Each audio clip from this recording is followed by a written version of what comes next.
Il y a 50 ans, nous buvions 4 verres de coca par an. Aujourd'hui, les boissons sucrées sont en train de remplacer petit à petit l'eau et le lait.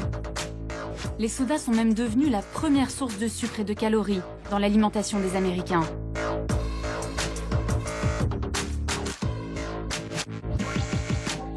Il y a quelques mois, l'un des plus grands spécialistes de l'obésité a alerté l'opinion mondiale. Selon le Dr Lustig, le sucre qu'on aime tant dans les sodas est tout simplement un poison. Est-ce que vous pouvez me montrer l'équivalent de sucre qu'il y a dans cette canette? Est-ce qu'on peut voir combien ça fait? Cette canette contient 39 grammes de sucre. Une cuillère à café, c'est 4 grammes. Donc en gros, elle contient 2, 3, 4, 5, 6, 7, 8, 9 Oh là là. et 10. Ça, c'est la quantité de sucre contenue dans cette canette. Donc quand je bois ça, j'ingurgite en fait cette quantité de sucre. Exactement. Aucune différence. Ok. Absolument.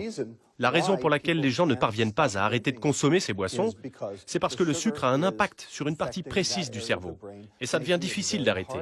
C'est pour ça que nous avons des enfants et des adultes qui ont une vraie dépendance au sucre. Ça affecte le mécanisme de la récompense.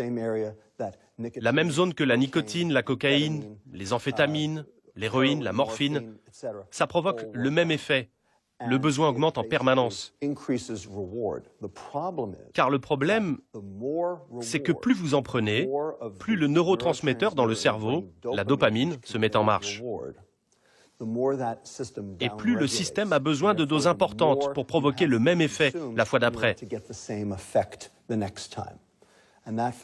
Et ce phénomène s'appelle la tolérance.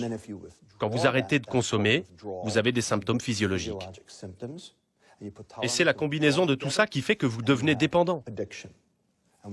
Aujourd'hui, on sait que le sucre fait exactement le même effet que toutes les autres drogues, en plus faible, bien sûr. Moi, je vois de plus en plus d'enfants, même très jeunes, boire du Coca-Cola. C'est quoi l'effet sur leur santé?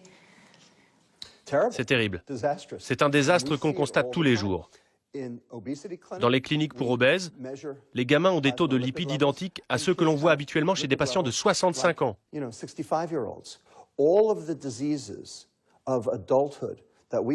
Toutes ces maladies d'adultes dues à la vieillesse, on les voit maintenant chez des enfants âgés de 8 à 10 ans. C'est un désastre. Le diabète de type 2, par exemple, est spécifiquement lié à la consommation de sucre, et on travaille là-dessus. Vous avez l'air très en colère contre cette industrie. Je soigne des enfants obèses. Je soigne des enfants qui vont mourir jeunes. Ils vont perdre 20 à 30 ans d'espérance de vie.